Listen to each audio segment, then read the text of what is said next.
Parlons Kinésio est un podcast dédié à la kinésiologie et qui a pour ambition d'explorer cette pratique alliant corps et esprit. Destiné à tous, des praticiens ou curieux, il aborde divers sujets, des techniques de kinésiologie aux témoignages inspirants de transformation personnelle. Avec des invités experts et praticiens, le podcast met en lumière comment la kinésiologie peut aider à gérer le stress, améliorer la performance et favoriser un équilibre harmonieux. Rejoignez cette aventure pour enrichir votre compréhension de la kinésiologie et découvrir ses bienfaits pour une vie plus épanouissante. Aujourd'hui, j'ai le plaisir d'accueillir Laurence Bastide, kinésiologue, sophrologue, formatrice et fondatrice du CFK Bordeaux, un centre de formation qu'elle dirige depuis 2015. Après une première carrière dans le marketing et la formation, elle choisit en 2011 de réorienter profondément son parcours vers l'accompagnement humain et la kinésiologie. Depuis, elle forme de nombreux praticiens à différentes approches comme le Touch for Health, le 3-in-1 Concepts, le Brain Gym ou encore la kinésiologie harmonique. Mais au-delà des techniques, Laurence défend une vision très humaine du métier. Pour elle, former un kinésiologue ne consiste pas seulement à transmettre des outils, mais à développer une véritable posture d'accompagnement, fondée sur l'écoute, l'éthique, la présence et la qualité de relation. Dans cet épisode, nous allons parler transmission, pédagogie, posture professionnelle, évolution de la kinésiologie, mais aussi de ce qui fait, selon elle, toute la différence dans l'accompagnement, l'humanité du praticien. Alors installez-vous confortablement et parlons kinésio avec Laurence Bastide. Laurence, je suis très contente de te recevoir aujourd'hui. Merci d'avoir accepté mon invitation. Merci Asma.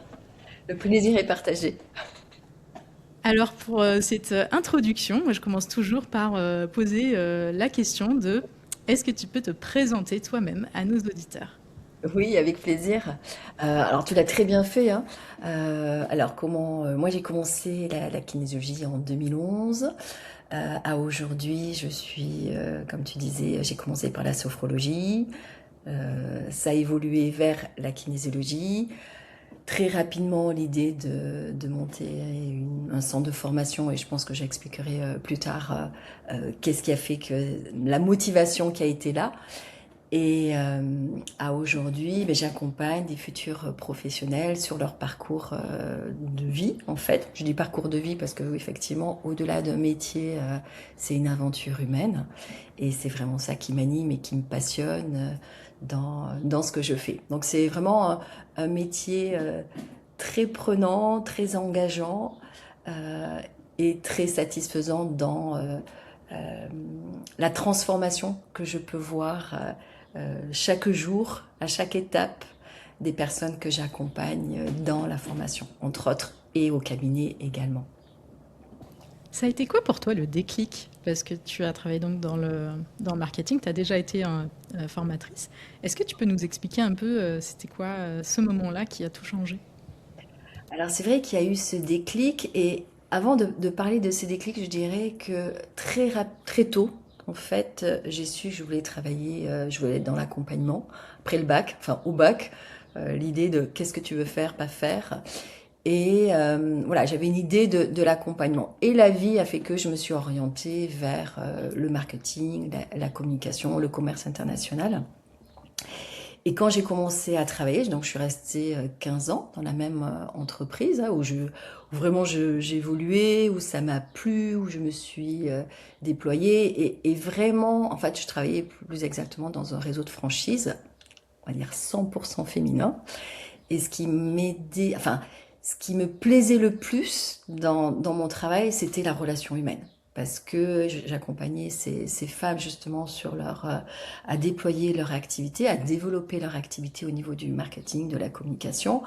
Mais avant tout, c'était des rencontres humaines, et je me déplaçais dans toute la France pour faire un point avec elles et leur donner des astuces, des tips. Mais ce qui était pour moi, en fait, ce qui me plaisait le plus, c'était cette notion de connaître ces femmes et de voir qu'au final, leur activité était aussi très comment, j'arrive pas à trouver le mot, dépendait aussi de leur état d'être dans leur vie personnelle, là où elles en étaient. Que l'un et l'autre n'étaient pas indissociables. Et c'est vrai qu'au-delà du professionnel, il y avait quand même beaucoup de choses qui étaient partagées et qu'elles me partageaient. Donc ça, déjà, ça a été quelque chose qui m'animait. Et très rapidement, très tôt, quand je suis arrivée dans l'entreprise, voilà, les dirigeants se disaient, mais voilà, comment on peut faire pour développer les ventes? Et très vite, je leur ai dit, mais est-ce qu'elles sont formées? Est-ce qu'elles sont formées à la vente, au produit, à comment écouter les besoins de la personne qu'elles ont en face pour pouvoir les conseiller, leur proposer des produits? Elle m'a dit, ben non. J'ai dit, ben, ça serait peut-être bien de mettre en place une formation. Et très rapidement, ils m'ont dit, bah, ok, mais c'est toi qui vas t'occuper de construire cette formation. Donc j'ai eu beaucoup de plaisir à construire la formation. Et après, ils m'ont dit, bah, tiens, tu vas donner ces cours-là. J'ai dit, waouh! Et, euh, et je l'ai fait. Et j'ai pris... ouais, c'était passionnant. Et je me suis vraiment connectée à cette notion de transmettre quelque chose qui, moi, m'anime, qui me plaît, et le redonner aux personnes des outils pour leur permettre d'être plus dans l'écoute des personnes qu'elles ont en face. Donc déjà, ça, c'était intéressant. Et par la suite, j'ai compris que dans la famille, du côté de mon père et de ma mère, il y a des enseignants, il y a cette notion de transmettre. Donc je me disais en rigolant, il doit y avoir un truc dans les gènes. Et dans cette notion de transmettre, en tant que femme, bah, bien évidemment, germe l'envie, le désir d'être maman.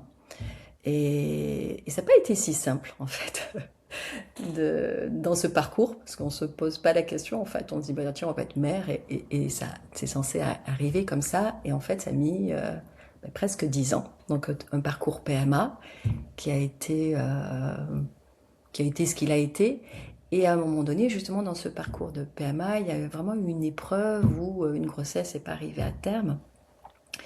Et là, ça a été un gros questionnement en disant, voilà, est-ce que... qu'est-ce que je veux faire de ma vie, en fait?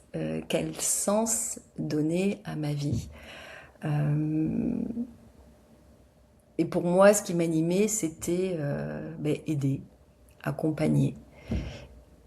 Et très vite, j'ai compris que, ben oui, avant d'aller vers ça, ça devait passer par moi. Donc j'ai fait un travail sur moi. J'ai cherché vers quoi me diriger. Donc ce qui m'animait au tout départ, quand j'avais 18 ans, c'était ça en fait que je souhaitais faire. J'ai dit, mais qu'est-ce que je vais... Donc j'ai mis presque 10 ans avant de trouver la kinésiologie. Je suis passée par la sophrologie. Et un jour, on me reparle pour une autre fois de la kinésiologie. Et c'est vrai qu'à l'époque, avant de me lancer de la sophro, je me disais, non, la kinésiologie, c'est pas très reconnu. Ça me paraissait un peu ésotérique. Euh, voilà, j'avais un peu des réticences. Et on me reparle de la kinésiologie. Et là, dans mon parcours, j'ai dit, bah, tiens, je vais consulter une kinésiologue. Donc je regarde, on m'a dit, pour trouver quelqu'un de sérieux, tape les fédérations, donc Fédération française de kinésiologie, parce qu'à l'époque, il y avait que ça. Et je trouve la kinésiologue. Donc je me suis accompagnée par elle. Et c'est une anecdote, mais en fait, c'est quelque chose qui m'a vraiment interpellée. Et elle fait la séance, et puis elle me livre quelque chose qui m'appartient, en fait, dans mon histoire, dont je ne l'avais pas partagé. Donc elle ne pouvait pas ne pas savoir, enfin, elle ne pouvait pas savoir, ça je n'avais pas partagé. Et j'ai dit, mais comment vous savez, comment vous faites? Elle me dit, mais je suis pas médium, Laurence, c'est votre corps à travers l'écoute corporelle. J'ai dit, waouh! Bon, entre parenthèses, je n'avais pas trop bien compris le test musculaire. Elle avait dû m'expliquer, mais je sais pas, ça me paraissait un peu abstrait. J'ai dit, ok, donc là, elle est en train de travailler sur mon bras, et c'est mon bras qui lui donne ces informations. Déjà, ça a été waouh! D'autant plus que j'étais allée la voir par rapport à des difficultés relationnelles dans le couple, et je voyais que il y a des choses qui bougeaient. Donc j'ai dit, waouh, ça marche en fait. J'amène ma fille à cette époque, qui était toute petite, un bébé, qui parlait pas. Et là, waouh aussi. Il y avait vraiment une évolution.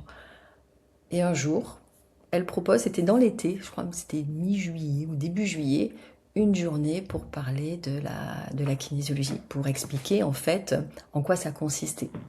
Découvrir le test musculaire, partager des exercices comme les CAP, de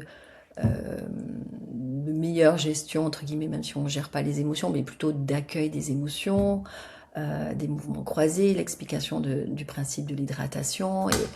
Et là, ça a été le vrai déclic, en fait. Où là, je me suis dit, non, mais c'est ça que je veux faire, en fait.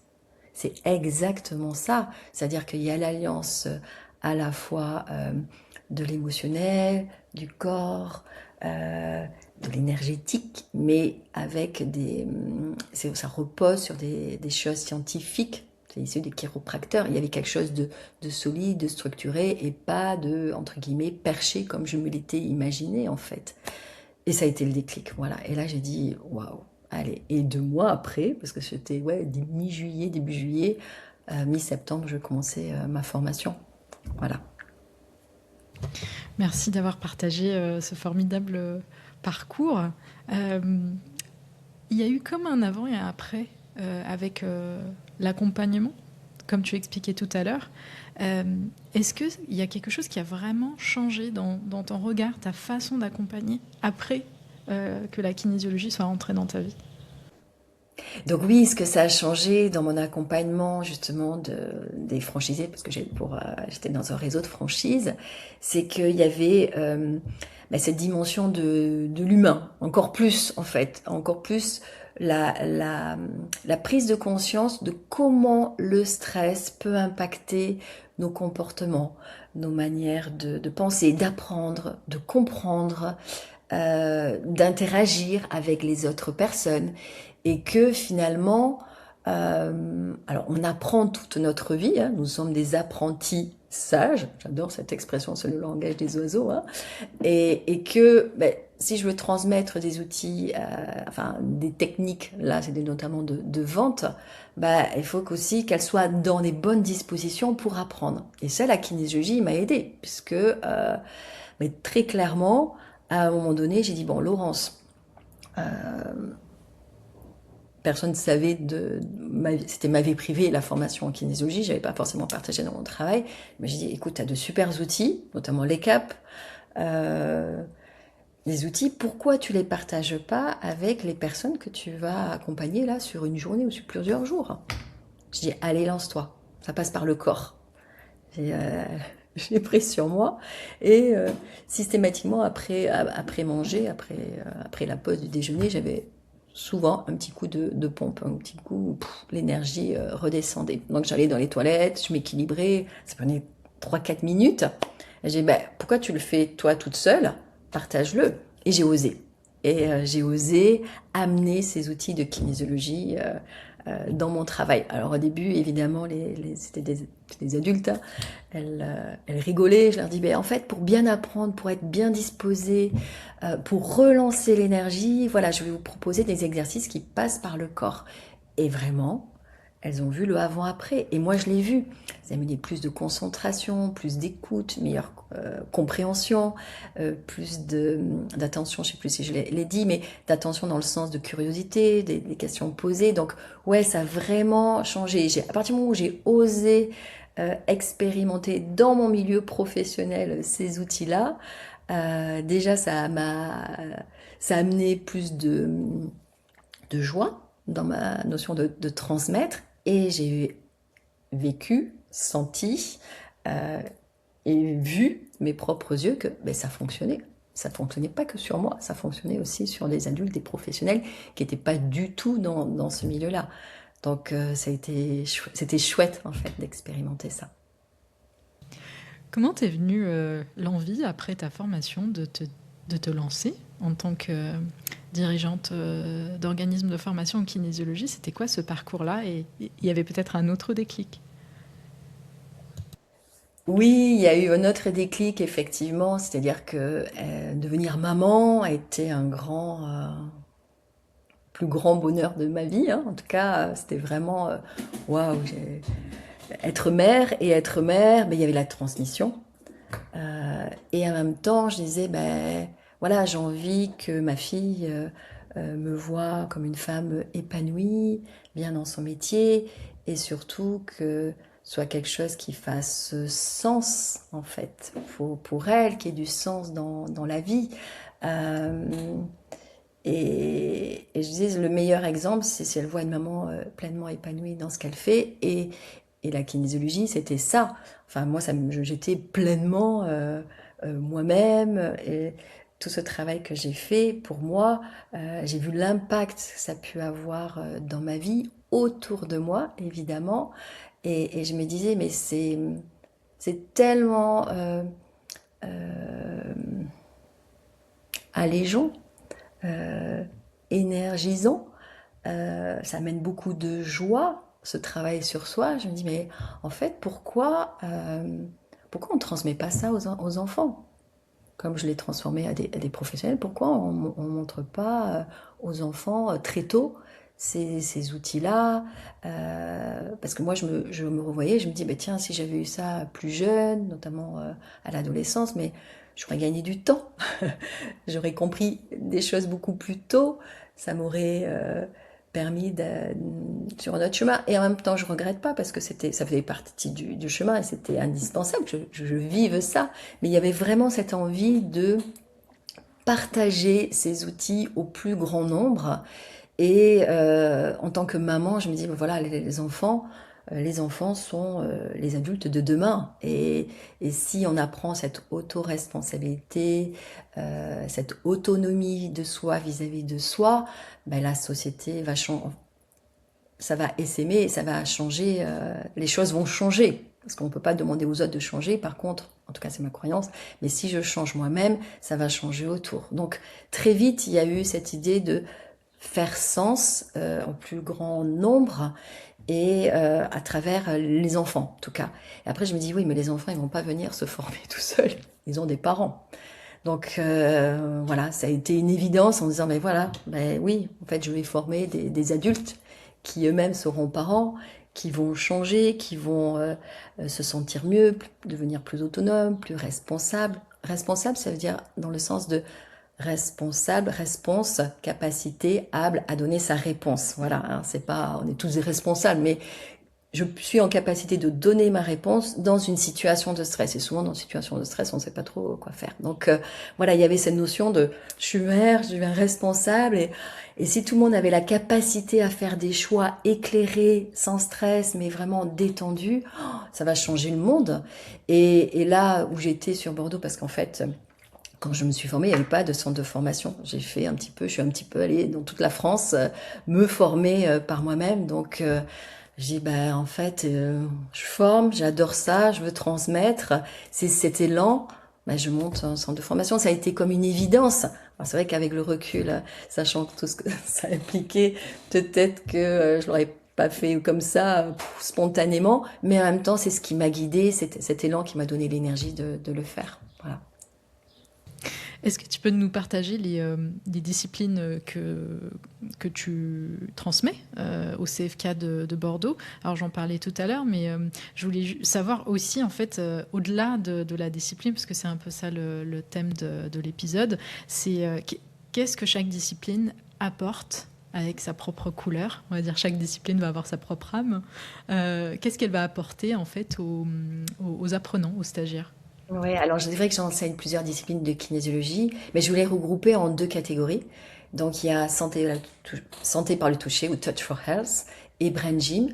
Je mettrai ensemble et après le TUOC, Three on Concept, 3 concepts 1 et kinésiologie harmonique.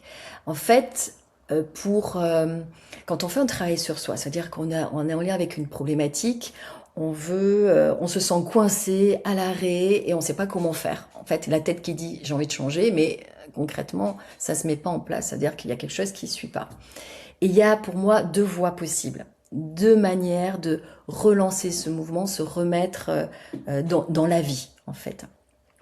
Il y a, je m'occupe du temps présent, c'est-à-dire je suis qui je suis là aujourd'hui et je vais redéployer, raviver toute cette énergie pour me permettre d'aller de l'avant et engager du changement. Donc ça, c'est le Touch for Health, c'est Brain Gym. Alors plus exactement, santé par le toucher, on va travailler, donc c'est beaucoup issu de la médecine traditionnelle chinoise, on va travailler sur des muscles, et qui vont nous donner une indication de comment circule l'énergie dans différents méridiens de la médecine traditionnelle chinoise. Et ce qui est intéressant, c'est que en fait, ça va nous raconter une histoire en lien avec un objectif. C'est-à-dire que la personne, elle vient, elle a envie d'aller dans un sens, et on va aller voir où est-ce qu'il y a trop d'énergie, où est-ce qu'il en manque. Et l'idée, c'est de renforcer là où il manque de l'énergie pour relancer ce mouvement de vie. Donc, on va utiliser tout le potentiel de la personne pour la mettre dans ce mouvement et qu'elle retrouve en elle cette capacité de trouver sa réponse, d'être autonome et à travers des outils de pouvoir s'équilibrer soi-même. Donc ça vraiment, ça génère, je m'occupe du présent et j'ai l'énergie pour aller de l'avant. Brain Gym, c'est la même chose, donc gymnastique du cerveau, et ça passe plus par le corps, c'est-à-dire qu'on va travailler sur des thématiques. Alors, il y avait l'apprentissage, donc apprentissage, c'est pas que l'école, parce que je le disais tout à l'heure, on est des apprentissages, donc on apprend de la vie, et parfois des situations qu'on vit, on se dit, ah, je sais pas comment faire, j'arrive pas, je comprends pas, et la vie est bien faite, et va nous reproposer une même situation qui est un petit peu différente, qui ne ressemble pas tout à fait, mais pour réexpérimenter et d'apprendre de cette expérience quelque chose. Parce que pour moi, les épreuves peuvent être vues d'une autre manière, dans le sens de expérience, de dire tiens, qu'est-ce que j'ai à apprendre de moi? Et tant que j'ai pas appris, ça va se représenter. Donc le Brain Gym, en fait, c'est un outil qui passe par le corps pour vraiment déployer, réactiver ce potentiel. Et c'est très physique, entre guillemets, à travers 26 mouvements. Mais on part du présent et on voit le avant-après, comment ça bouge pour se remettre en mouvement. Et il y a des exercices qu'on peut pratiquer à la maison. Donc là, c'est deux outils, deux techniques. Je suis dans le présent et je relance ce mouvement de la vie pour aller. Et donc ça, c'est une voie possible. C'est-à-dire que je pars du présent et je vais vers quelque chose. Les autres voies, c'est-à-dire je suis qui je suis avec tout ce que j'ai expérimenté. Je suis le fruit de mes expériences, donc du passé. Et peut-être que dans ce que j'ai vécu dans mon passé, il y a des choses qui sont émotionnellement encore présentes d'une certaine manière. On appelle ça une charge émotionnelle négative. C'est-à-dire que le fait de repenser à ça, j'ai une émotion, j'ai une peur, j'ai une colère. Voilà, j'ai quelque chose en fait qui, même si je suis là, ici et maintenant, j'ai quelque chose qui peut comme me tirer en arrière. Alors moi j'ai une image, c'est comme les sacs à dos, on a tous nos sacs à dos plus ou moins lourds. Et l'idée c'est que avant d'aller vers, de me remettre en mouvement, d'amorcer un changement, même si ma tête a envie, il y a quelque chose qui me retient, j'arrive pas. Donc ça, on va aller revisiter ces expériences du passé, pour poser un autre regard dessus, tout simplement. C'est-à-dire qu'on ne change pas les lunettes, on va changer le filtre. C'est-à-dire qu'à ce moment-là, quand j'ai vécu cette expérience à cet âge-là, par exemple à 14 ans, je l'ai vécu d'une certaine manière avec mes yeux de 14 ans. Et peut-être qu'avec le recul, je vais voir les choses différemment, et de cette épreuve, je vais voir une expérience, et que finalement, de cette expérience, ça m'a permis de déployer des potentiels que j'aurais jamais imaginé avoir en moi, mais que peut-être, par le stress que ça a généré, tout cet émotionnel, j'ai laissé derrière moi. J'ai pu laisser derrière moi la confiance en moi, la capacité à me remettre en mouvement. Là, j'essaie de trouver un exemple. Je vais partager un exemple personnel. Je repense à les maths. Voilà, les maths, pour moi, c'était un gros stress. Et c'était pas si simple. Et plus, en l'occurrence, mon père, m'expliquait, essayait de me faire comprendre, et il s'investissait. Et je pense que ça l'agaçait un peu. Et plus, moi, ça me verrouillait, et moi je comprenais. Donc au final, il voulait faire quelque chose de bien pour moi, et moi je me refermais et je me disais je suis nulle, j'y arriverai pas, les maths c'est pas pour moi. Donc finalement, ce stress-là, ça m'a suivi tout au long de ma vie. Et quand on me parlait maths, chiffres, en moi ça réveillait quelque chose. Donc tant que j'avais pas compris ça, que de cette expérience-là que j'ai mal vécue, de comprendre qu'en fait, quand on est sous stress, plus on est sous stress, moins on a accès à son potentiel, à ses deux hémisphères, et il y a quelque chose qui se verrouille dans l'émotionnel et qui se verrouille aussi dans le corps, c'est compliqué d'avancer. Donc, tout un travail comme ça a fait que clairement, le premier cours de kinésiologie, je me suis dit, mais en fait, je suis dyslexique. Il y a un truc, il doit y avoir une dyslexie quelque part. Donc, à force de faire des mouvements croisés, un exemple très concret, je n'ai plus confondu ma droite et ma gauche. Alors que je confondais ma droite et ma gauche. C'est-à-dire que j'étais obligée de prendre un stylo ou d'écrire avec ma main pour me dire, attends, c'est quoi la droite, la gauche? Donc, pour passer le permis, c'est compliqué. Donc, bon, je m'éloigne un petit peu, mais tout ce travail-là de kinésiologie, ça m'a permis de bien discerner la droite et la gauche. C'est plus un problème de comprendre ces dyslexies émotionnelles, de libérer ce stress en disant, mais oui, mon père, il voulait bien faire pour moi, il voulait tellement que je comprenne, que j'apprenne. Et moi, ça m'a verrouillé et que, voilà, en fait, ça m'a permis de déployer d'autres choses pour moi. Donc, alléger ces sacs à dos émotionnels pour éviter aussi, vous voyez, la rancœur, la colère, la tristesse et toutes ces choses-là qui, au final, nous empêchent plus à nous qu'à l'autre. Et donc, le TUOC, pour ça, Three One Concept, permet vraiment de lâcher tous les systèmes de croyances qui sont mis en place, les comportements sous stress, les schémas répétitifs, les croyances limitantes, voilà. Et ça m'appartient qu'à moi, personne d'autre peut le faire, voilà. Donc d'alléger tout ça permet d'après, dans le temps présent, mais de mettre en place d'autres projets. C'est-à-dire que je suis plus, alors j'aime bien l'image parce que c'est l'image que j'avais, c'est comme si derrière moi, au-dessus de moi, il y a comme une marionnette. Et on tire des fils. Et bien, quand je suis blessée, ça vient tirer un fil. Et c'est ma blessure. Je vais parler à travers de ma blessure. Donc l'autre en face peut ne pas comprendre en fait ce qui se joue parce que je parle de moi, de ma peur, de l'autre. Et quelque part, ça vient parasiter la relation, ça vient parasiter les projets et tout ça. Donc tant qu'il y a ces fils invisibles qui sont actifs derrière, dont je n'ai pas conscience, donc j'ai mis pas de la lumière dessus, mais ça va me perturber et fausser les choses. Donc tout ce travail d'aller revisiter certaines parties de son histoire. Alors quand je dis revisiter, c'est pas les revivre, c'est vraiment revisiter, amener plus de paix, de clarté, de lumière, d'amour aussi, clairement, pour apprendre à s'aimer soi-même et mieux se connaître aussi. Il y a un allègement qui fait que quand on est dans le temps présent, on permet de voir avec le recul, de dire, mais de ces expériences, en fait, ça m'a permis de déployer des forces insoupçonnées. Et de ça en fait, au contraire, de pas le vivre comme une faiblesse, une vulnérabilité, mais quelque chose qui ancre et qui permet d'aller de l'avant. Donc, c'est très soutenant. La kinésiologie harmonique fait partie aussi de ces outils-là où effectivement on va identifier tous les freins, les sabotages, les blocages, les parasitages, qu'est-ce qui me parasite, qu'est-ce qui me sabote, les peurs. Et là on va au-delà, c'est-à-dire qu'on va travailler effectivement sur notre histoire, mais aussi on est le fruit de nos parents. Nos parents nous ont transmis des gènes, pas que physiques, pas que la frisure, les couleurs des cheveux. Ils ont eux aussi vécu des traumatismes, des difficultés, des expériences plus ou moins douloureuses qui se transmettent génétiquement. Et il y a l'épigénétique qui en parle très sérieusement. En fait, il y a des études qui ont été faites. C'est les traumatismes de génération en génération, notamment je pense aux violences sexuelles. Cette information, cette mémoire, ça change même l'ADN, se transmet en fait sans que l'on en ait conscience. Donc là, en kinésiologie harmonique, on va aller explorer l'histoire de nos parents, grands-parents, arrière-grands-parents, sur chaque lignée. Donc on va travailler sur le transgénérationnel. Donc évidemment, on est porteur de mémoires qui vont pas forcément s'activer, mais il y a ça en nous. Voilà.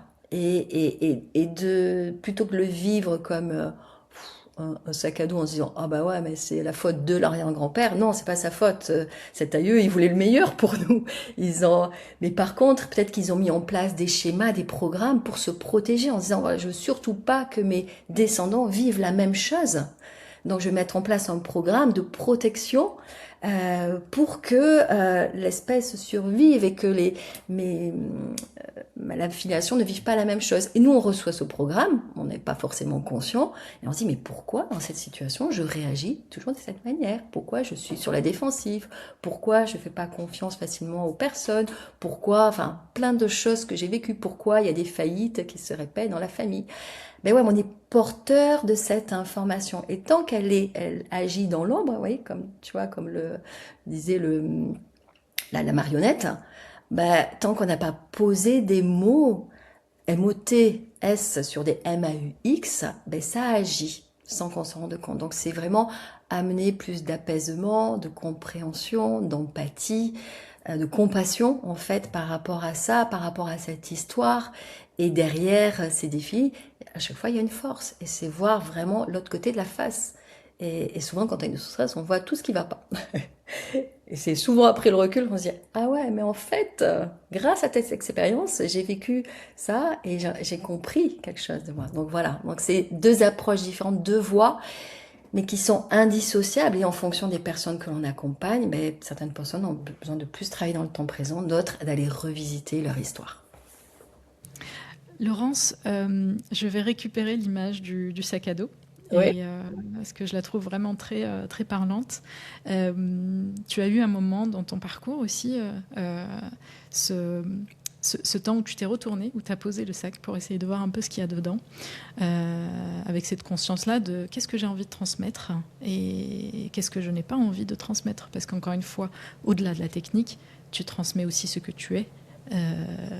Ce que tu raisonnes. En face de toi, il y a des êtres humains qui vont recevoir plein de choses, en plus des techniques que tu vas transmettre. À quel moment tu as compris que former ces sages apprenants ne pouvait pas se limiter juste à la transmission de techniques? Hmm. C'est tellement juste. C'est-à-dire que effectivement, ce travail-là, être accompagnant, devenir kinésiologue, mais déjà il faut que ça passe par soi. On doit faire ce chemin, c'est indispensable. C'est le parcours obligé, c'est un travail comme initiatique en fait. On a tous nos bagages, nos sacs à dos, et l'idée c'est de déposer au maximum toutes ces blessures, ces choses-là, avant de pouvoir être en capacité à être pleinement dans l'écoute de l'autre, sans projection en fait de ses propres blessures. C'est vraiment une posture qui est indissociable. Donc quand je dis, voilà, quand on commence cette formation, ben, au-delà d'apprendre des techniques, ça va être d'abord, avant tout, un travail sur soi pour éviter tous ces biais possibles. Et il y en a. Dans le sens où par exemple, je pense à des biais, c'est-à-dire que si je ne fais pas ce travail sur moi, je peux projeter sur l'autre mes propres blessures. Penser pour lui, me dire ah, mais j'ai vécu la même chose, parce que j'en ai accompagné des femmes qui sont passées par une PMA. Évidemment, il y a un moment donné où j'ai eu des personnes qui sont venues vers moi. Et ce qui était génial, c'est que ça n'a pas réactivé quoi que ce soit. À l'intérieur de moi, c'était calme, neutre en fait. Et j'accueillais leur histoire comme leur propre histoire, comme quelque chose de nouveau, sans projection, sans me dire, bah, tiens, moi j'ai vécu. Pas du tout. Et c'est après le recul, je dis, ouais, c'est fou. Comme quoi on réagit tous d'une manière différente. Et ça, c'est vraiment indispensable. Et c'est pour ça que d'ailleurs, dans le parcours de formation, le kinésiologue doit aussi suivre 10 séances avec un ou plusieurs kinésiologues pour montrer que non seulement il le fait pendant la formation par rapport aux pratiques, mais il le suit à l'extérieur. Ouais, c'est vraiment un fil conducteur pour éviter justement d'être aussi touché par ce que dit l'autre, c'est-à-dire touché dans le sens, bien évidemment, je suis humaine, je suis hypersensible en plus. Euh, tout ce que me disent les autres, ça va me toucher, mais toucher dans le sens, ça va pas me mettre KO ou à plat ou en incapacité de l'accompagner. Au contraire, je suis bien ancrée, bien structurée comme un pilier. Et cette structure que donne justement la formation, entre autres, et cette structure intérieure qui passe par soi, va me permettre de l'accueillir et elle va pouvoir s'appuyer l'instant d'une séance pour avancer, pour trouver en elle les ressources. Ça, c'est pour moi indispensable en fait, cette posture. Donc ce travail est essentiel et Ouais, ça fait partie du chemin et c'est beau en fait. C'est tellement beau. Moi, je me souviens du premier cours de santé par le toucher, je pleurais. Deuxième cours, je pleure. J'étais là, mais ça va être... Mais j'étais heureuse en fait. C'était très très paradoxal, mais j'étais là, je suis contente. Ça me fait revisiter des choses, mais je sens que ça m'allège. Il y a des ouvertures, il y a des prises de conscience en fait qui s'activent. Et ces prises de conscience-là, plus elles sont là, plus quand je vais accueillir une personne, moi, mon objectif intérieur, c'est d'être là pour elle et de lui permettre de trouver en elle ses propres solutions, d'ouvrir cette conscience, parce que quand on est sous stress, on est comme ça, on voit pas, on voit plus. Et moi, encore aujourd'hui, sur des thématiques, parce que quand on fait ce travail, c'est aussi de la supervision, c'est toute une vie en fait. Ça s'arrête pas. J'ai nettoyé sac à dos, mais parfois je me dis ah ouais, il y a encore un petit truc qui revient.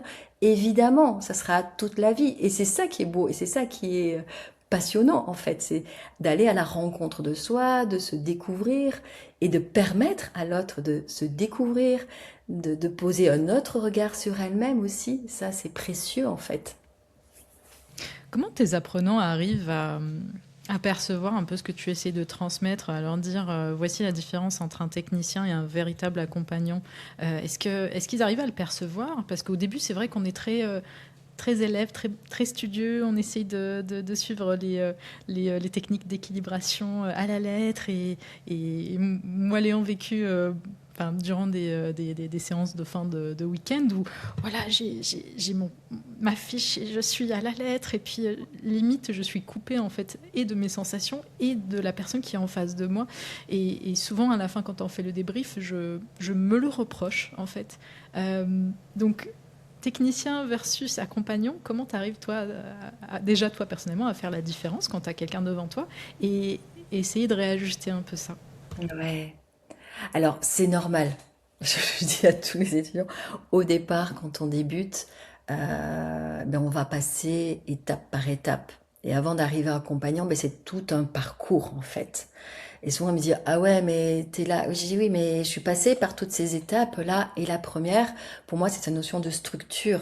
C'est-à-dire que, comme quand on apprend la musique, avant d'être virtuose, et c'est tout un art, parce que la kinesiologie, c'est tout un art d'accompagner, hein, mais on va passer par, ben, j'apprends à lire les notes, une par une. Ok, une fois que je connais une par une, je vais les associer ensemble. Je vais commencer à lire une partition avant d'en inventer une, d'en créer une nouvelle, ou de me laisser inspirer par l'autre pour créer une... Voilà, c'est étape par étape, donc on y va step by step. Et donc, la structure, apprendre le protocole, parce que c'est ça, on apprend des protocoles, des manières de faire, des techniques d'équilibration. Mais déjà, j'apprends ça, je l'expérimente pour moi, je le vis dans mon corps, et après, en deuxième étape, ça va se faire naturellement. Tout ça parce qu'en fait, aussi, avec le recul de ce que j'ai expérimenté, quand je disais, voilà, je partageais les premiers cours de touch, je pleurais parce que ça a travaillé sur moi, ben, dans ces cas-là, quand je suis dans l'émotionnel, je suis pas totalement en capacité à écouter pleinement les cours, en fait. Parce que si je suis dans mon émotionnel, il y a des choses euh, qui s'impriment pas en fait. Clairement, hein. C'est comme les enfants à l'école, s'ils sont en stress, ils se disent oh là là, j'ai oublié mon cahier à la maison, je vais être grondé par la maîtresse, mais ils écoutent plus la maîtresse, ils sont dans la peur d'être grondés. Ben, c'est un peu ça en fait. Quand on court, on est en train de vivre quelque chose qui passe à travers de soi, une émotion, ben, on est beaucoup moins en capacité à être dans l'accueil de ce qui se fait. Donc, alors quand je partage ça à les étudiants, ils disent oui, d'accord, mais ils veulent déjà être là. Donc ils commencent juste, c'est normal, j'étais la première, pareil. Je me dis, oh, j'aimerais tellement être comme le prof, là, arriver à faire une séance comme ça. Mais ça se fait pas si facilement, en tout cas, tout de suite. Donc il faut accepter que ça prenne un temps, et on a un temps qui est différent en fonction de chacun, en fait, chacun de notre histoire. Euh, il y en a qui vont pratiquer de suite, d'autres qui vont pratiquer une fois qu'ils auront bien acquis certains outils. Donc c'est pas de surtout pas de jugement, mais accepter de fonctionner d'une certaine manière, accepter qu'à des moments de la formation, il y a des creux, et ça fait partie de l'apprentissage. En fait, on apprend, à un moment donné, on intègre, ça stagne, voire même ça régresse, on se dit, mince, je sais plus, et hop, après ça remonte, et ça va étape par étape. Donc c'est vrai que comment le transmettre? Je leur explique le principe de l'apprentissage, je leur explique que je suis passée par là, que ça fait partie du parcours. Et ensuite, il y a des cours pour ça aussi. Il y a des cours pour expliquer comment être dans cette écoute, quelle est la posture du kinésiologue, l'éthique aussi. Quand je parle de cadre, de structure, c'est hyper important parce qu'on est tous animés de plein de bonnes intentions. Hein. On ne fait pas ce métier par hasard. Hein. Qu'est-ce qui nous anime au départ? C'est l'envie d'être dans l'humain, dans la relation, d'accompagner l'autre, d'être là un point d'appui à un moment donné. Si on se met dans le rôle de sauveur, ça va pas aller en fait. Donc tout ça, ça s'apprend, ça s'expérimente en passant par soi. Et au fur et à mesure de la formation, il y a des modules de cours qui sont amenés pour permettre en fait cette bascule-là. Et c'est ça ce que j'ai aussi apprécié quand j'ai vu le programme de ton organisme de formation, donc le CFK de Bordeaux, c'est qu'il n'y a pas que les techniques pures et dures de la kinésiologie, il y a tout ce qui est posture thérapeutique, des pratiques narratives, l'écoute, etc. Donc pour toi c'est important parce qu'il y a d'autres organismes en fait qui n'ont pas du tout ça en fait, qui proposent juste les techniques de kinésiologie pure. Ouais. C'est vrai que très rapidement, je me suis dit, en fait, ça suffit pas. Ça suffit pas, les techniques. Je l'ai expérimenté, alors moi-même. Alors peut-être que parce que j'avais mon expérience en tant que sophrologue, même en tant que sophrologue, il n'y avait pas forcément de cours sur ça, hein, d'accompagnement. Mais moi, je suis très curieuse, donc j'étais aussi il y avait quelque chose en moi qui faisait que j'étais à l'aise et ça me plaisait. Cet outil-là, mais j'ai vu lors des premières certifications d'élèves, en fait, j'ai dit mince, il y a un truc qu'est-ce qui pêche, il manque quelque chose. Technicienne, il n'y a pas de souci, c'est très bien, mais il manque le petit truc, il manque la présence, il manque cette écoute, cette attention à l'autre, trop focus sur le protocole, trop focus sur il faut suivre exactement, alors que non, c'est pas ça en fait. Mais c'est avec le recul, c'est pas venu de suite en fait, parce que moi j'ai pas été formée à ces cours-là. Il n'y avait pas à mon époque, en tout cas maintenant ça tend à s'améliorer. Il y en a plein d'autres écoles qui peuvent proposer. J'ai vu il y a pas si longtemps que ça une autre école qui proposait posture. J'ai dit waouh, ça bouge, donc c'est chouette en fait, parce que c'est indissociable en fait. Et je vois, j'avais il y a des années.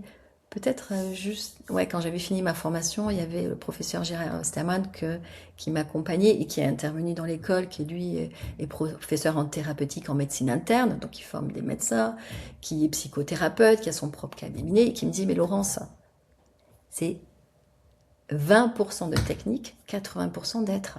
Et j'étais là, waouh! Et là, ça m'avait vraiment interpellée, même j'ai eu une espèce de recul, j'ai dit, waouh! Et ça c'est resté en fait. Et après, je me dis, mais il a tellement raison. Mais c'est tellement ça. Parce que je vois des élèves qui ont pas forcément beaucoup de techniques, enfin, beaucoup emmagasinés d'outils, mais qui, dans cette présence-là, dans cette qualité d'écoute, dans cette disponibilité, parce que la présence, c'est ça, je crée un espace en moi pour pleinement accueillir l'autre dans ce qu'il a à déposer. Donc pour lui permettre d'installer cette relation, cette alliance, entre guillemets, thérapeutique, sur lequel il va pouvoir s'appuyer, se poser, se déposer, qui va permettre que ça va avancer. Et les outils de kinésiologie, c'est la structure, c'est-à-dire que je fais pas n'importe quoi, j'ai un fil conducteur, c'est mon fil d'Ariane en fait. Je ne veux pas partir dans tous les sens, non.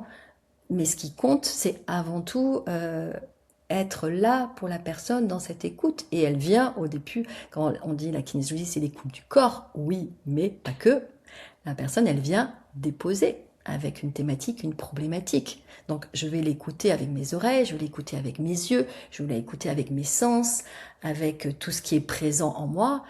Et la kinésiologie, un outil parmi d'autres, parce qu'il y en aurait d'autres, va être un soutien pour permettre de dérouler la séance, en fait. Et à tout moment, si une émotion apparaît, ben je lâche le protocole et je suis avec la personne. Et ça, pour moi, c'est primordial. Donc, ouais, il y a le technicien, très chouette. Hein. Alors, former des techniciens, il n'y a aucun problème, hein, parce que tous nos formateurs sont certifiés par les branches internationales. Donc, je sais qu'ils vont avoir la qualité, que ça va être là, la technique va être là. Mais mon idée, c'est pas de former des techniciens, c'est des réels accompagnants en kinésiologie pour qu'il y ait ce petit truc qui fait que il y a quelque chose qui se déploie dans la séance au-delà de l'outil. Et ça passe à travers nous et ça passe aussi, des fois, je me dis, ben, c'est le moment, il y a quelque chose qui se passe qui est là, qui fait que, waouh, c'est précieux. Et ça, d'avoir conscience de ça, conscience de cette énergie, conscience que des fois ça nous dépasse en tant qu'accompagnant, hein, ça nous permet aussi de garder cette humilité, les pieds sur terre, voilà. Il y a la structure qui nous soutient, il y a nous qui avons fait ce travail sur nous, qui fait qu'on est le plus neutre, entre guillemets, même si on n'est pas totalement neutre, mais le plus neutre possible, c'est-à-dire je ne fais pas de projection sur l'autre, et en même temps il y a ce truc-là qui se passe, qui fait que c'était le bon moment, le bon espace, et il y a le waouh de la séance en fait.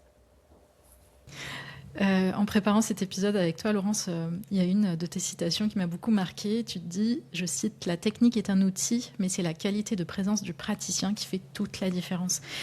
Quand est-ce que pour toi, on bascule de l'autre côté? C'est-à-dire là, on rentre dans vraiment quelque chose de pas cool. On est dans la dérive. À quel moment on sent que ça bascule? Ouais. Ça va basculer quand... il y a tellement de moments où ça peut basculer. Et c'est très important de le voir. La kinésiologie, c'est permettre à la personne de trouver en elle ses propres ressources pour faire ses propres choix. Donc déjà, c'est une notion de responsabilité, d'autonomie. C'est-à-dire qu'il n'y a qu'elle qui peut savoir ce qui est bon pour elle. Donc déjà, je me positionne dedans. Voilà. Et les personnes qui viennent nous voir peuvent être à un moment donné de leur vie en vulnérabilité. Elles consultent.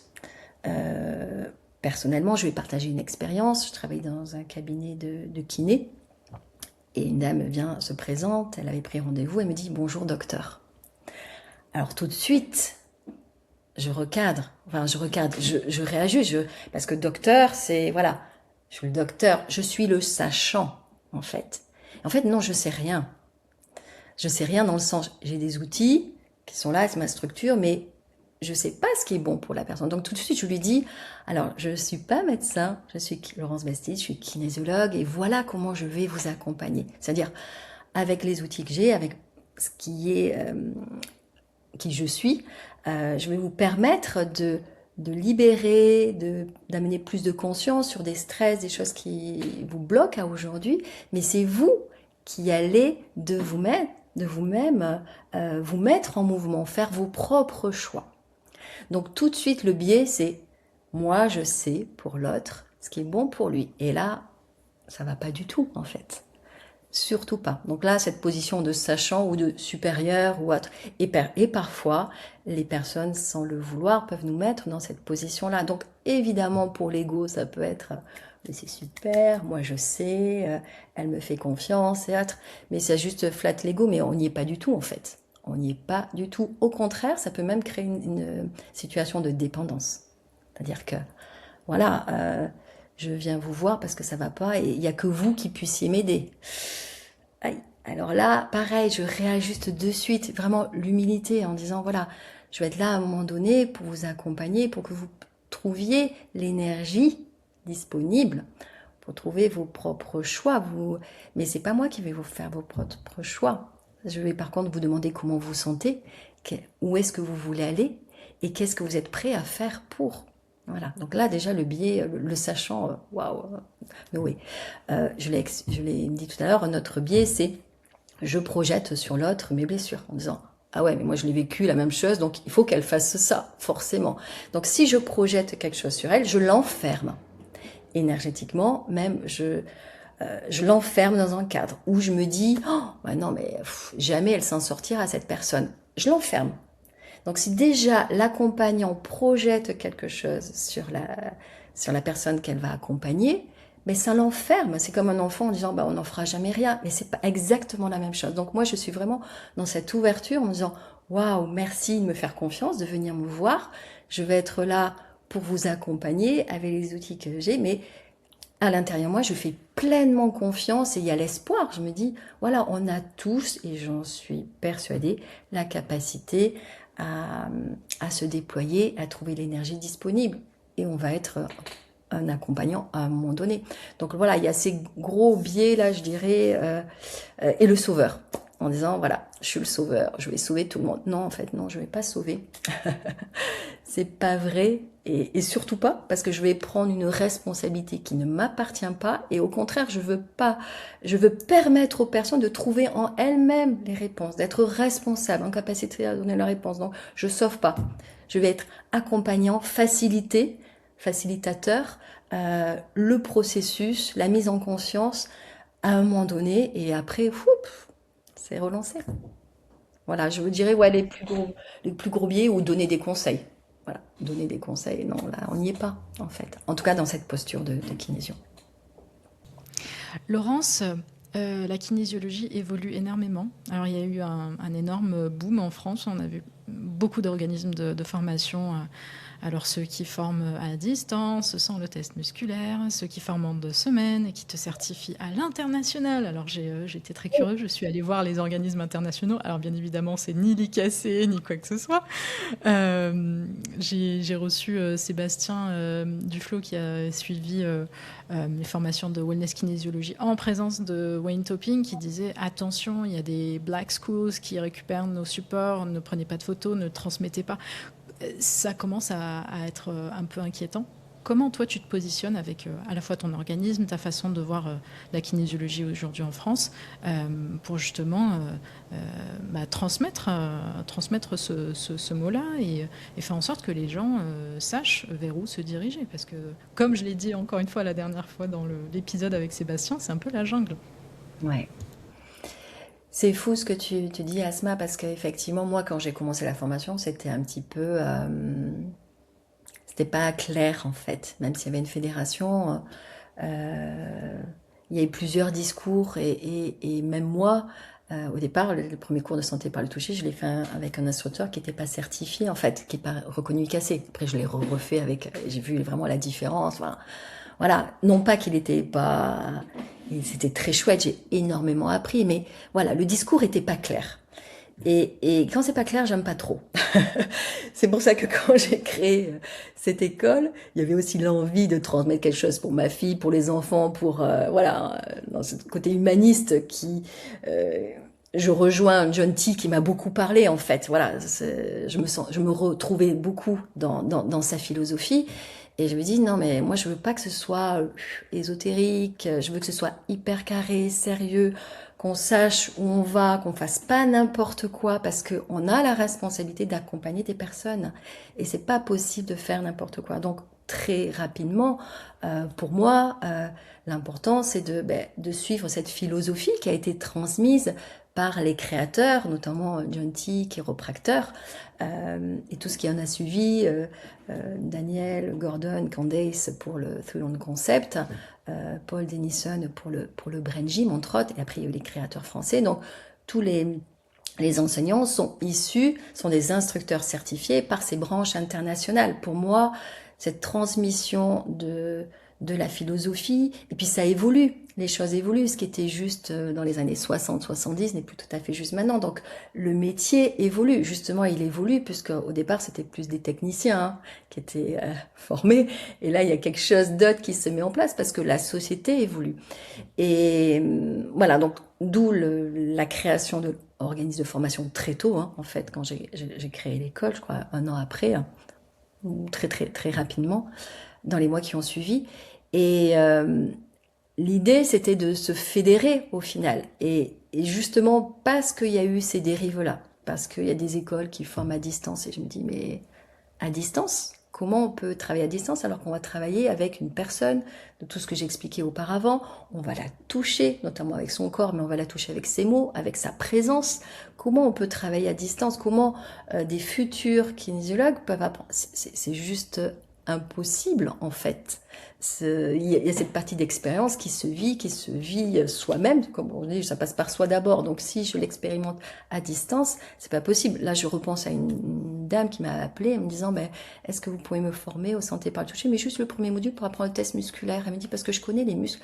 Je dis, je comprends pas.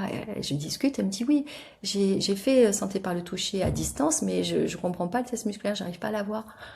J'étais là, waouh! Mais c'était inimaginable. Je dis, en plus, santé par le toucher, quand on peut lire le livre, hein, on peut lire le manuel, mais on va pas comprendre en fait. Il faut l'expérimenter. Le test musculaire, c'est tout un art. Des fois, ça vient pas comme ça, hop. Donc, tout ça a fait que des écoles, voilà, en tout cas d'autres centres de formation, alors, je sais pas déclaré ou pas, mais en tout cas qui forment en quelques mois.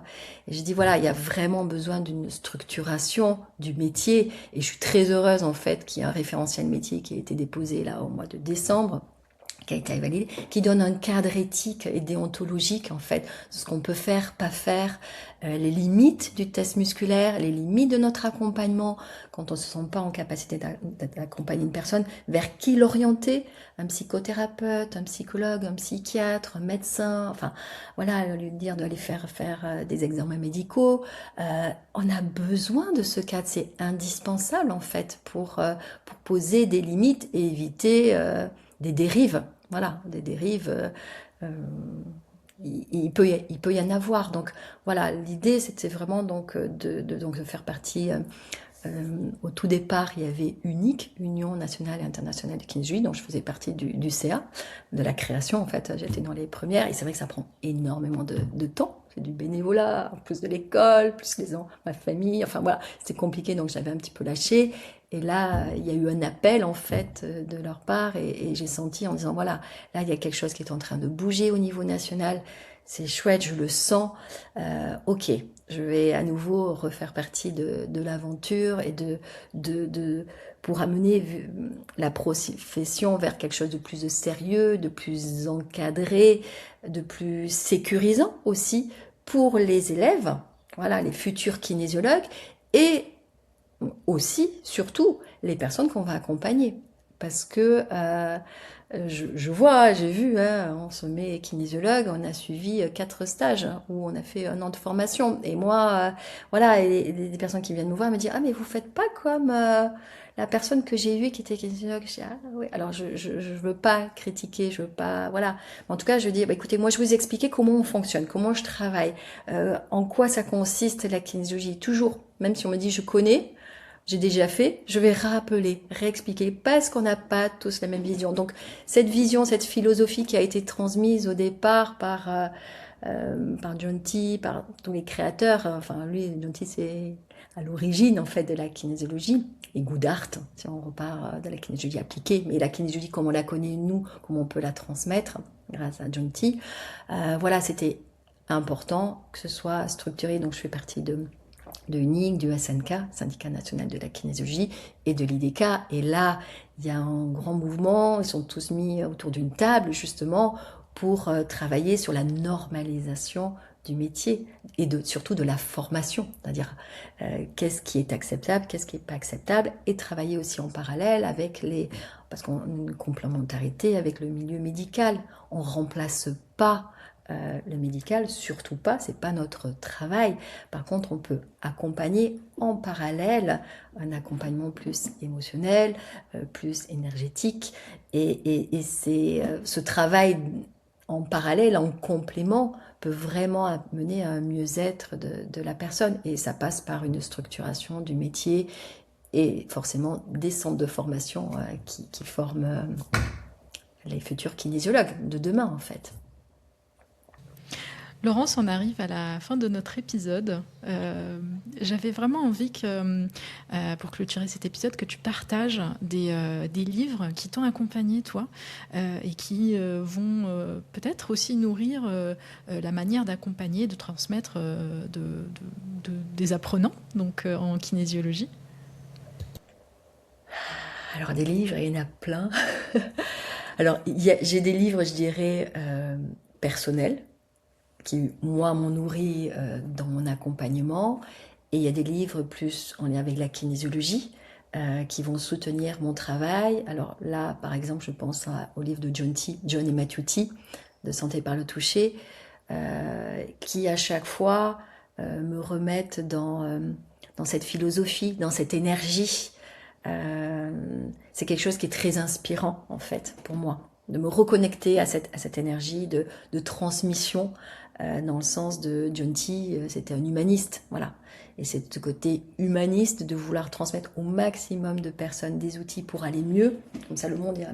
Voilà, ça vraiment, c'est quelque chose qui m'inspire dans l'accompagnement, pour pas perdre de vue, parce que effectivement, ce que j'ai dit tout à l'heure, il peut y avoir par moments l'ego qui peut nous amener, voilà, et revenir à l'essentiel. Donc revenir à cette humilité, quand c'est l'humus, c'est la terre, c'est à ce qui nous ancre. Voilà, je pars pas. Donc ça, c'est un livre vraiment qui me soutient. Il y a le livre aussi de Jean-Pierre Bourguet, Le corset ne ment pas. Voilà, de la kinésiologie harmonique, qu'on retrouve plus notamment. Et puis après, il y a des livres plus qui moi m'ont aidé, mais il y a très longtemps. Il y a René Egli, Le principe Lola, qui me parle beaucoup. Il y a L'alchimiste de Paulo Coelho. Enfin, il y a tellement de livres qui viennent en fait me nourrir. J'ai besoin de me nourrir personnellement pour reconnecter en fait au plus important, c'est-à-dire l'intention. Voilà. Qu'est-ce qui m'anime? Pourquoi je fais ça? Qu'est-ce qui fait sens en fait? Et si, quand je sens que je perds ce sens ou que ça n'a plus de sens, hop, me replonger dans ces lectures, en tout cas, me permet de reconnecter à cette énergie. Ça me fait du bien, en fait. Voilà. Alors, je sais pas si j'ai répondu à ta question par rapport aux livres. C'est vrai qu'il y en a beaucoup. Là, chez la bibliothèque, il y a plein de livres, en fait, qui me plaisent et que je peux commencer, pas finir, mais revenir dessus, tu vois. J'adore les livres, donc je vais en acheter plein. J'en ai plein à la bibliothèque. Il y en a plein que j'avais pas lus, mais en même temps, je sais qu'ils sont là. Et à tout moment, je peux aller piocher. Tu me rassures, je fais la même chose. J'ai la boulimie des livres. Des fois, je me dis, ah non, non, stop. La place. Laurence, où est-ce qu'on peut te retrouver, Laurence? Me retrouver donc sur les réseaux, peut-être. Voilà, sur Instagram, sur Facebook, sur LinkedIn. Et puis le site internet, voilà, www.cfk-bordeaux.fr. Et puis me contacter directement s'il y a des projets de formation, sachant que voilà, l'idée de se former des accompagnants kinésiologues plutôt que des techniciens. Et puis voilà. Est-ce qu'il y a des dates de portes ouvertes bientôt pour le CF4 Bordeaux? Oui, il y a des portes ouvertes, je crois, là prochainement. Donc sur le site où il y a une rubrique portes ouvertes avec toutes des dates, des nouvelles dates. Donc c'est en visio. Alors moi je préfère bien sûr le présentiel, hein, parce que ce que je disais, hein, on peut apprendre qu'en se visant. Puis en plus on va passer du temps ensemble, 2 ans, enfin 18 mois minimum. Donc c'est autant se rencontrer. Donc quand on peut se rencontrer, c'est sur place, je préfère autant. Mais autrement il y a des dates de prévues sur le site. Merci beaucoup Laurence pour ton temps aujourd'hui. C'était un épisode passionnant comme d'habitude. C'était un plaisir de te rencontrer, même virtuellement, et de partager ton parcours et ta vision d'une kinésiologie éthique en France. J'aimerais aussi remercier nos auditeurs, de plus en plus nombreux, à écouter, à partager ce podcast. Il est fait pour vous, par une future kinésiologue et pour des kinésiologues ou des futurs kinésiologues. Je vous remercie pour vos likes, pour vos commentaires. C'est très important pour que la kinésiologie elle soit connue, reconnue en France. Ça fait partie de ces projets-là en fait qui sont faits pour cette raison-là.